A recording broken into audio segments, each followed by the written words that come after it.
Aneh, aneh, aneh.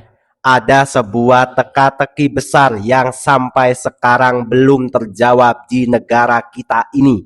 Semua rakyat tahu kalau RUU perampasan aset adalah kiamatnya para mafia dan pejabat korup. Tapi aneh bin ajaib, kenapa aturan sepenting ini jalannya malah mandek dan ditunda-tunda terus selama bertahun-tahun. Ya udah, tanpa perlu basa-basi lagi, mari kita bedah bersama-sama. Tapi jangan lupa subscribe channel ini, Tiang Politik. Rakyat harus bebas dari ketakutan, bebas dari kemiskinan, bebas dari kelaparan, bebas dari kebunuhan, bebas dari penindasan, bebas dari penderitaan.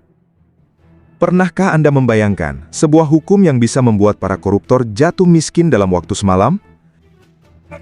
Mari kita bangun Indonesia, mari kita jaga kekayaan Indonesia, supaya kekayaan Indonesia dinikmati oleh seluruh rakyat Indonesia. Di saat Presiden Prabowo dengan berani berdiri di garis depan dan menegaskan bahwa negara tidak boleh kalah oleh mafia anggaran, anehnya, di bawah sana justru ada yang mendadak keringat dingin dan mencoba mengulur waktu. Dengan surat resmi Supres tidak dibahas juga, gitu. Ya, kalau ditanya kenapa, ya DPR-nya nggak mau. Kenapa? Itu memang agak menakutkan. Perampasan aset itu kecenderungannya bisa ditafsirkan akan memiskinkan koruptor. Karena di dalam undang-undang. Kenapa senjata pemusnah massal buat penjahat kerah putih bernama RUU perampasan aset ini jalannya mirip siput dan sengaja diumpetin di laci kekuasaan?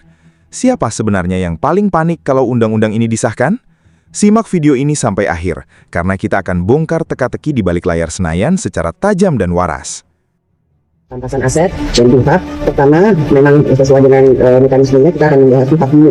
Namun kita awalnya tidak akan tergesa-gesa, kita akan mendapatkan masukan dari seluruh elemen masyarakat dulu sesuai dengan mekanismenya, bagaimana apa masukannya atau pendapatnya dari seluruh elemen masyarakat. Setelah itu baru kita akan masuk ke perampasan aset. Puan Maharani tegaskan DPR tak ingin tergesa-gesa bahas RUU perampasan aset. Ketua DPR Puan Maharani menegaskan pihaknya tak ingin tergesa-gesa dalam membahas rancangan undang-undang RUU perampasan aset. DPR akan menyerap banyak pendapat dari masyarakat.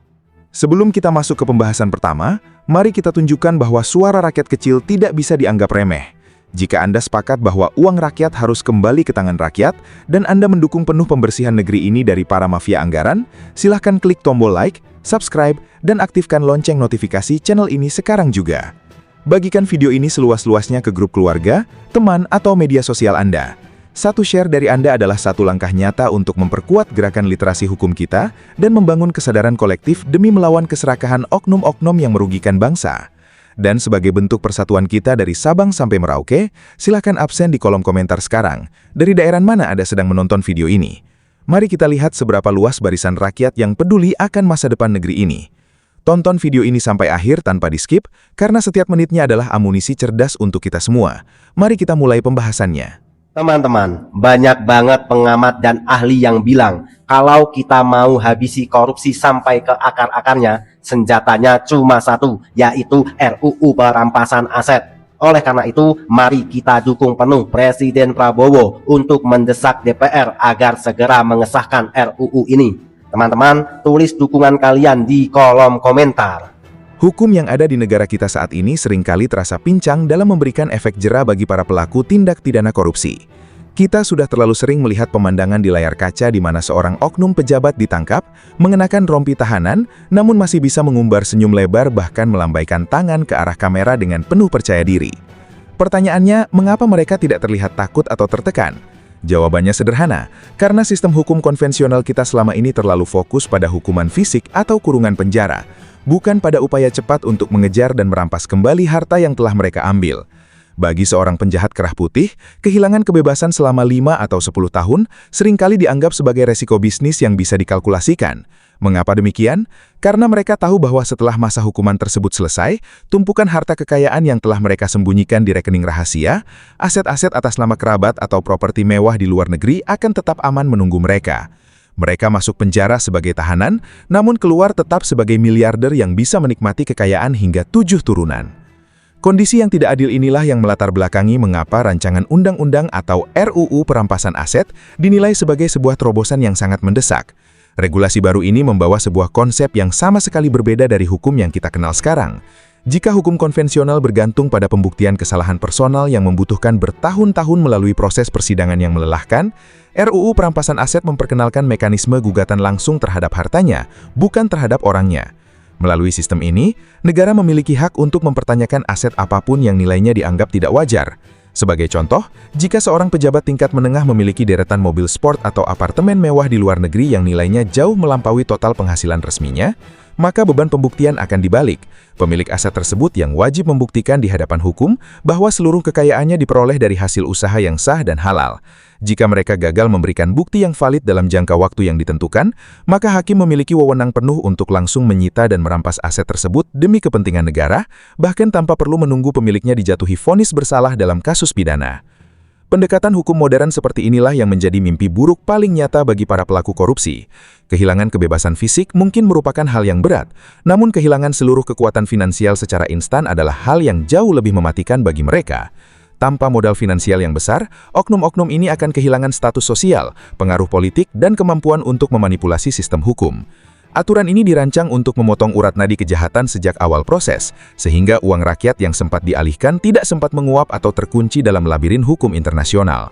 Rakyat menuntut regulasi ini segera disahkan bukan karena haus akan hukuman yang kejam, melainkan karena ingin melihat sebuah keadilan yang utuh, di mana setiap perak uang yang diambil dari kas negara harus kembali ke tempat asalnya tanpa celah dan tanpa kompromi. Jangan pernah lupa saudara-saudaraku. Satu-satunya cara untuk bikin para perampok uang negara ini mati kutu adalah dengan mengesahkan RUU Perampasan Aset. Tidak ada jalan lain, cuma aturan ini yang bisa menghancurkan mesin uang mereka dan merebut kembali segala fasilitas serta hak rakyat kecil yang selama ini sudah mereka jarah. Teman-teman, kita dukung penuh RUU Perampasan Aset. Untuk mengeksekusi misi penyelamatan uang rakyat secara menyeluruh, bangsa kita sebenarnya membutuhkan kerjasama yang solid dari 3 pilar utama di pemerintahan. Kita tidak bisa hanya mengandalkan satu lembaga saja untuk memberantas praktik keserakahan yang sudah mengakar. Disinilah kita melihat pentingnya sinergi antara ketegasan seorang pemimpin tertinggi, keberanian aparat penegak hukum di lapangan, dan ketelitian pengelola keuangan negara. Ketika 3 kekuatan ini bergerak dalam satu visi yang sama, maka ruang gerak bagi para pelaku penyelewengan anggaran akan semakin sempit, dan uang pajak yang kita bayarkan setiap bulan bisa benar-benar terlindungi dengan aman. Pilar pertama yang menjadi motor penggerak utama adalah komitmen dan ketegasan dari Presiden Prabowo Subianto. Sejak awal memimpin, beliau secara konsisten memberikan sinyal kuat dalam setiap pidatonya bahwa negara tidak boleh kalah oleh jaringan mafia anggaran maupun spekulan yang merugikan masyarakat. Karakter kepemimpinannya yang berani dan tanpa beban masa lalu menjadi modal politik yang sangat besar bagi bangsa ini. Presiden berulang kali menekankan bahwa setiap bentuk kebocoran anggaran negara adalah kanker yang menggerogoti kesejahteraan rakyat kecil, dan hal tersebut harus segera dihentikan dengan tindakan nyata, bukan sekadar retorika di atas kertas. Dukungan moral dan instruksi yang jelas dari kepala negara merupakan payung politik yang sangat dibutuhkan agar jajaran di bawahnya memiliki keberanian penuh untuk bertindak tanpa rasa takut diintervensi oleh pihak manapun. Di garis depan pertempuran hukum, kita melihat pilar kedua, yaitu performa luar biasa dari Kejaksaan Agung. Dalam beberapa waktu terakhir, institusi penegak hukum ini telah berhasil mengejutkan publik dengan membongkar berbagai kasus korupsi skala raksasa yang nilainya sangat fantastis, mulai dari belasan hingga puluhan triliun rupiah. Kasus-kasus ini bukan lagi sekadar angka statistik di koran, melainkan hilangnya potensi pembangunan fasilitas umum seperti jalan, sekolah yang layak, dan jembatan di pelosok daerah. Para jaksa di lapangan telah menunjukkan taringnya dengan melakukan penyidikan berbasis data yang mendalam dan berani menyasar figur-figur yang selama ini dianggap tidak tersentuh oleh hukum. Namun, dedikasi tinggi para jaksa ini seringkali terbentur tembok besar, karena instrumen hukum yang tersedia saat ini masih sangat terbatas dan kuno. Mereka diibaratkan seperti kesatria yang diminta memenangkan pertempuran melawan monster raksasa modern, tetapi hanya dibekali pedang kayu lama, karena undang-undang perampasan aset yang progresif belum juga disahkan. Pilar ketiga yang tidak kalah krusial adalah peran Kementerian Keuangan di bawah arahan Menteri Keuangan Purbaya.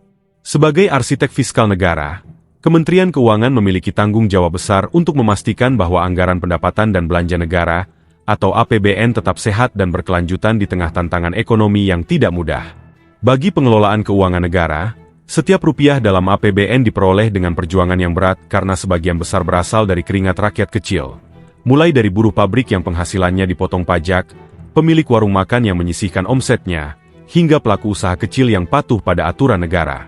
Oleh karena itu, ketika ada oknum yang menggerogoti dana tersebut, itu adalah bentuk pengkhianatan terbesar terhadap seluruh rakyat Indonesia. Disinilah Kementerian Keuangan memainkan peran strategis dalam proses pemulihan aset atau asset recovery. Ketika pihak Kejaksaan Agung berhasil melacak dan menyita harta dari hasil kejahatan, Kementerian Keuangan harus bergerak cepat mengamankan, mengelola, dan melelang aset tersebut agar nilainya tidak menyusut, sehingga uangnya bisa segera dikembalikan ke kas negara sebagai penerimaan negara bukan pajak. Sinergi yang kuat antara Presiden yang memberikan komando tegas, Kejaksaan Agung yang mengejar di lapangan, dan Kementerian Keuangan yang mengamankan dana sitaan adalah kunci utama untuk menyelamatkan masa depan ekonomi kita.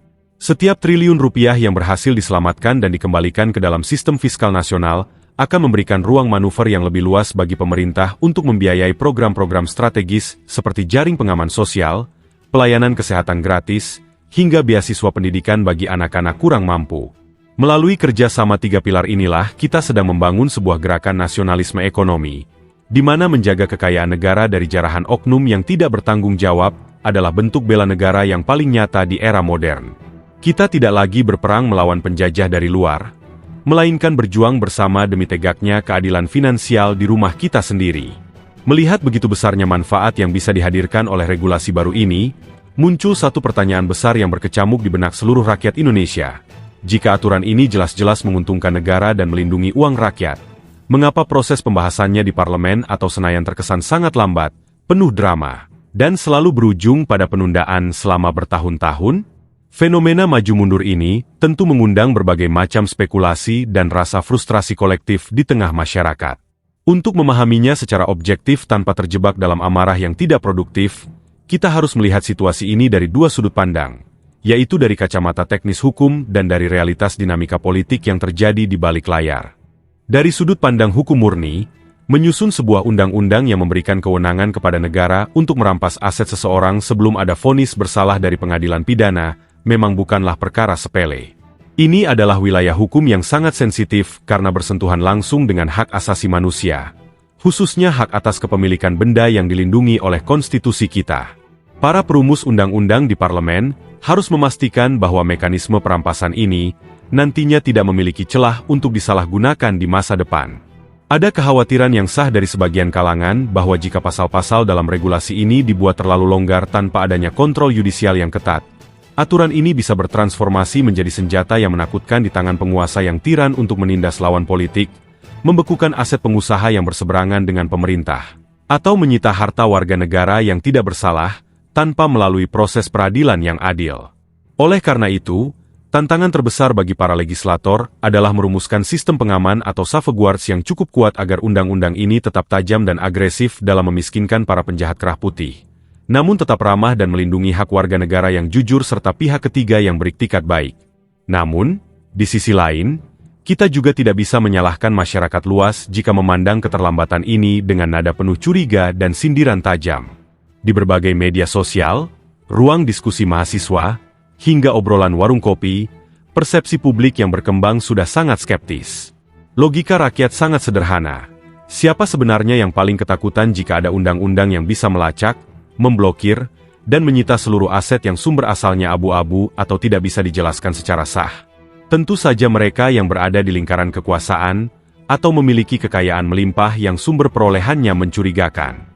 Muncul kekhawatiran di tengah masyarakat bahwa jika aturan ini disahkan secara murni tanpa kompromi, akan banyak pihak yang harus pontang-panting membuktikan dari mana mereka bisa memiliki rumah mewah, koleksi mobil sport, atau saham di berbagai perusahaan cangkang. Situasi inilah yang memicu munculnya analogi sarkas di tengah masyarakat, yang menggambarkan bahwa membahas aturan perampasan aset di depan sebagian oknum politisi itu, rasanya seperti meminta sekelompok singa untuk menandatangani undang-undang yang mewajibkan semua hewan menjadi vegetarian. Tentu saja proses negosiasinya akan berjalan sangat alot, penuh dengan perdebatan teoretis yang sengit, dan dibumbui alasan teknis yang luar biasa rumit. Publik melihat adanya jurang pemisah yang lebar, antara apa yang dijanjikan saat kampanye dengan realitas ketukan palu di ruang sidang parlemen. Ada kekhawatiran nyata bahwa jika tekanan publik melemah, regulasi ini akan sengaja dikaburkan substansinya, atau seperti yang dikhawatirkan banyak pihak, diberi judul yang terdengar sangat menyeramkan namun isinya dibuat lembek dan tidak memiliki taji sama sekali di lapangan. Oleh karena itu, perjuangan untuk mengesahkan regulasi ini bukan sekadar urusan hukum di atas kertas, melainkan sebuah ujian berat bagi integritas dan komitmen moral para wakil rakyat di Senayan. Rakyat tidak boleh lelah untuk tetap kritis, cerdas, dan mengawal ketat setiap tahapan proses legislasi ini. Kita harus memastikan bahwa dukungan kuat dari Presiden Prabowo dan keberanian aparat penegak hukum di lapangan tidak menjadi sia-sia, hanya karena terganjal oleh kalkulasi politik kelompok tertentu. Sudah saatnya drama panjang yang menguras energi bangsa ini disudahi dengan sebuah akhir yang membanggakan, di mana hukum benar-benar berdiri tegak sebagai benteng pelindung bagi hak-hak rakyat kecil dan menjadi akhir dari ruang gerak bagi para pelaku korupsi di negeri ini. Di tengah derasnya arus digitalisasi dan keterbukaan informasi seperti yang kita rasakan saat ini, tantangan terbesar bangsa kita bukan lagi sekadar bagaimana mencari informasi, melainkan bagaimana cara kita menyaringnya dengan bijak. Setiap hari, jutaan pasang mata disuguhi oleh ratusan ribu konten, berita, opini, hingga rumor yang berseliweran di berbagai platform media sosial. Informasi-informasi ini datang air bah yang tidak terbendung, mengetuk layar ponsel pintar kita setiap detik.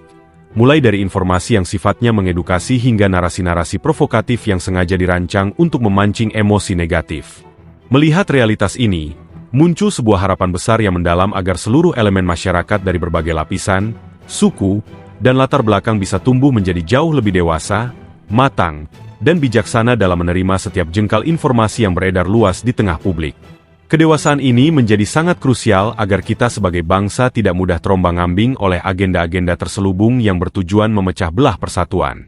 Kita harus menyadari dengan penuh kesadaran kolektif bahwa di dalam ruang digital yang begitu bebas, ada banyak pihak tidak bertanggung jawab yang sengaja memanfaatkan keresahan sosial rakyat untuk menciptakan polarisasi yang tajam.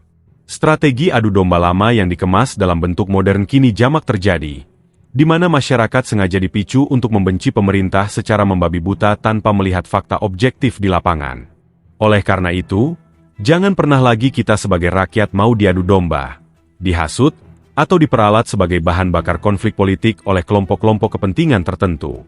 Menjadi kritis itu adalah hak dan kewajiban setiap warga negara dalam alam demokrasi. Namun kritis harus dibedakan dengan kebencian tanpa dasar.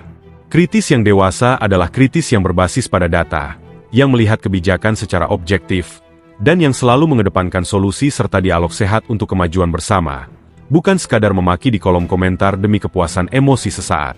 Sebagai rakyat kecil yang setiap hari berjuang di akar rumput demi menyambung hidup, memenuhi kebutuhan dapur, dan menyekolahkan anak-anak, kita tentu memiliki rasa lelah dan kecewa melihat berita penyelewengan anggaran yang masih saja terjadi.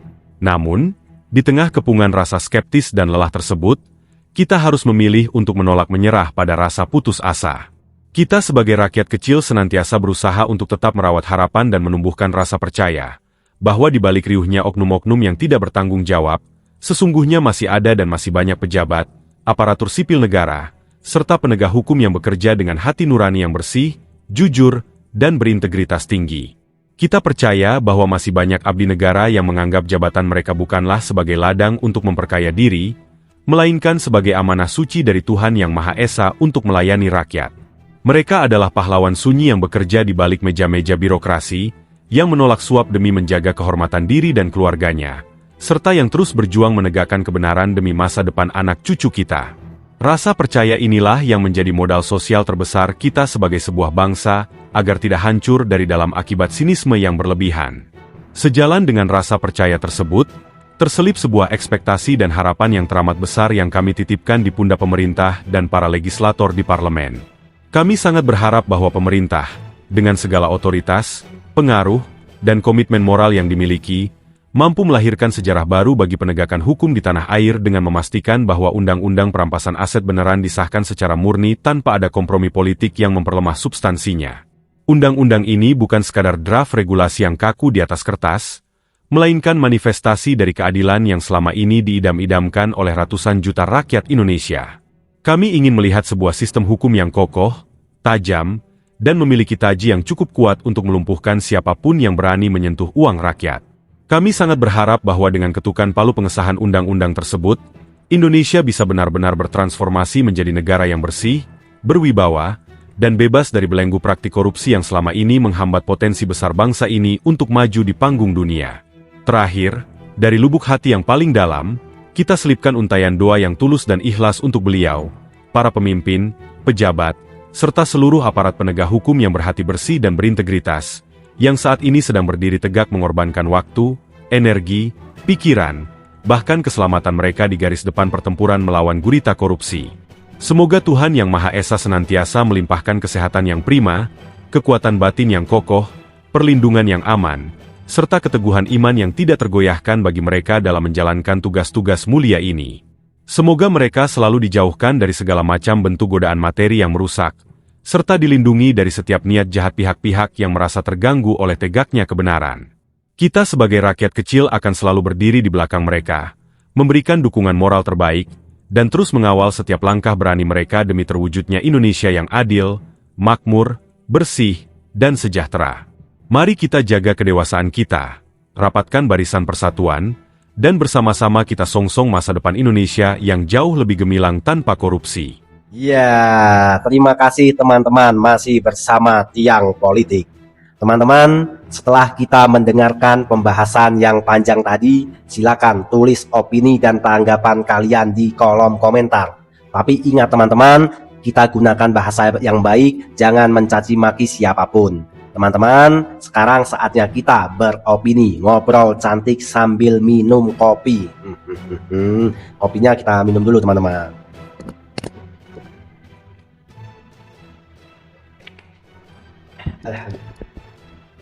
Alhamdulillahirrahmanirrahim. Panas, gerah teman.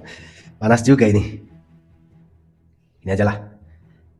Teman-teman, apa yang kita lihat dalam urusan hukum koruptor selama ini benar-benar bikin sakit hati dan gak masuk akal sehat. Teman-teman, rakyat kecil sering banget dibuat geleng-geleng kepala. Gimana enggak, kita sering nonton TV, ada orang yang dituduh nyolong uang negara sampai miliaran, bahkan sampai triliunan. Tapi pas ketangkep, malah mukanya datar banget tanpa beban. Mereka masih bisa tebar senyum, masih berani dada-dada di kamera, bahkan gayanya udah kayak artis. Teman-teman, kenapa hal yang bikin muak ini bisa terus-terusan terjadi? Jawabannya sangat simpel, karena sistem hukum kita belum bisa bikin mereka miskin total. Hukum sekarang hanya sibuk ngurusin si pelaku, alias cuma masukin orangnya ke dalam penjara, tapi abai buat ngejar dan nyita hartanya. Teman-teman, padahal para manusia-manusia jahanam ini, manusia-manusia serakah ini, tidak pernah takut pada dinginnya lantai penjara. Itu cuma dianggap tempat istirahat sementara. Mereka tahu betul kalau proses sidang dari pengadilan negeri, banding, kasasi, sampai putusan akhir di Mahkamah Agung itu butuh waktu bertahun-tahun. Nah, selama waktu yang panjang itulah mereka yang punya banyak uang bakal nyewa pengacara dan akuntan paling pintar buat ngumpetin hartanya. Teman-teman, mereka sangat pintar untuk menyembunyikan harta haramnya. Ada yang dikirim ke luar negeri, diubah jadi kripto, atau dibelikan rumah mewah atas nama orang lain, seperti atas nama pembantunya, sopirnya, kerabatnya, selingkuhannya, istri mudanya, dan berbagainya teman-teman. Begitu hukuman penjara diketok palu, hartanya udah aman sentosa. Di dalam penjara pun mereka masih bisa hidup enak karena kekuatan uangnya. Lah, begitu mereka bebas teman-teman, mereka keluar dan langsung kaya raya lagi. Sementara kita teman-teman, rakyat kecil seperti kita, setiap hari banting tulang nyari duit untuk taat bayar pajak, cuma bisa gigit jari ngeliat jalan rusak dan sekolahan yang hampir ambruk karena anggarannya menguap entah kemana. Teman-teman,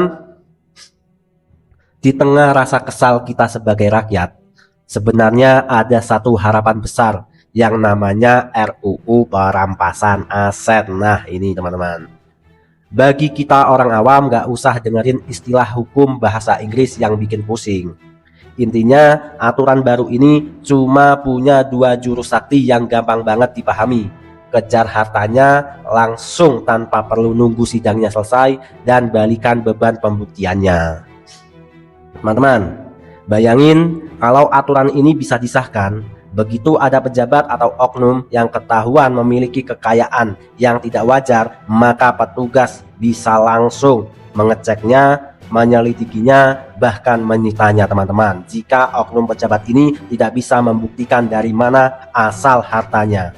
Teman-teman, tapi kita semua tahu namanya politik, aturan yang udah jelas-jelas bagus dan ditungguin sama ratusan juta rakyat Indonesia, nyatanya malah jalan di tempat kayak komedi putar di parlemen.